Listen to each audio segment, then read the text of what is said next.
A paz do Senhor Jesus, família. Que bacana, nós estamos vivendo o momento da Páscoa. E a Páscoa, para muitos, é aquele momento em que a pessoa se reúne, a família se reúne nos domingos, aquela tradição, né, da cristã da maioria. Só que se você pôr uma lupa ali na Bíblia, começar a ler um pouco mais, você vai descobrir algumas coisas interessantes. E é isso que eu vou dizer hoje para você, umas duas coisas bastante interessantes a respeito da Páscoa. A primeira é sobre a data. A data da Páscoa ou do Pêssar, em hebraico, é no dia 14 de Nissan. Ou seja, todo dia 14 de Nissan é comemorada a Páscoa desde o período ali de Êxodo, tá? Então isso nunca mudou, a data nunca mudou, porque foi essa data dada por Deus. Então mesmo na época de Jesus a Páscoa era comemorada no dia 14 de Nissan. Mas qual o dia que cai no nosso calendário 14 de Nissan? Olha, como o calendário lá é lunar e nós usamos um calendário solar, então não bate sempre os dias que a gente imagina, como a gente imagina, não é sempre o mesmo número. 14 de Nissan sempre vai ser 14 de Nissan, mas no calendário solar ele vai sempre mudar. Então, esse ano foi dia 27 de março. No ano que vem, vai ser em outra data.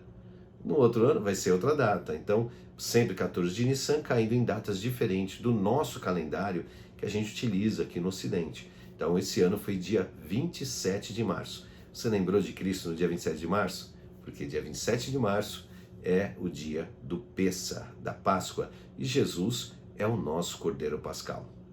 Uma segunda informação bastante importante, uma ideia muito importante, um insight bacana, é que Jesus, em Marcos, ele se reúne com os apóstolos e come a Páscoa com os apóstolos.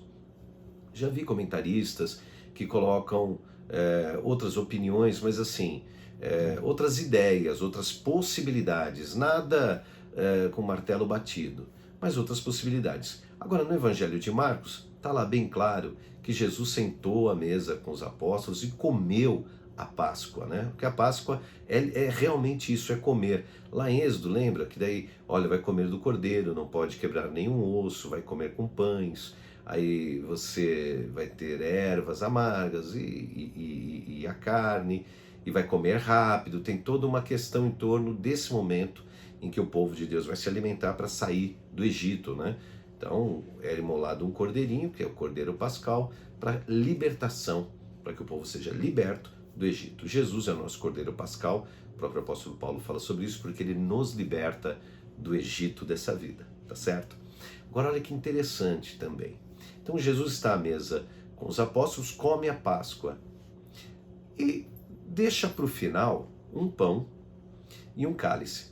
Normalmente no Pêssar, são 3 a 4 pães que são utilizados, ou pedaços de pães, e são 4 cálices. Jesus deixou o último cálice e o último pão, que é chamado aficomã, que era um pão onde as pessoas, para brincar com as crianças, escondem aquele pão, é o pão escondido, as crianças procuram e tal. Alguns dizem que já acontecia isso lá em Israel nessa época, outros não têm total certeza, mas como eu te digo, são coisas já milenares, não é?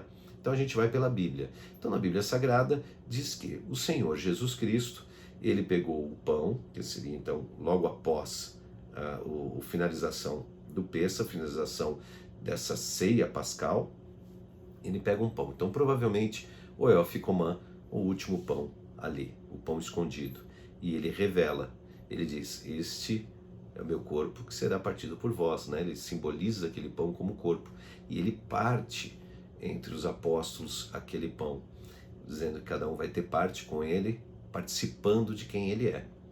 E o segundo é o cálice. E o cálice, ele pega aquele último cálice, ele bebe do cálice do vinho que está servido lá na ceia, no Pêssar, e aí ele serve daquele cálice os apóstolos. E olha que bacana isso, porque quando o noivo e a noiva estão no altar, vão se casar, né, estão em união, antes de receber a bênção final, o noivo bebe do cálice e aí do mesmo cálice serve a sua noiva. É um pacto, é uma aliança que se faz entre o noivo e a noiva. Então eles estão se casando, é um pacto de casamento, de união, de comprometimento, caminhar juntos e tudo mais. Jesus faz isso. Então ele bebe o cálice e serve os apóstolos. Então isso daí é um símbolo poderoso da unidade que se forma com Cristo. Isso tudo ele fez na Páscoa, no Pêssar.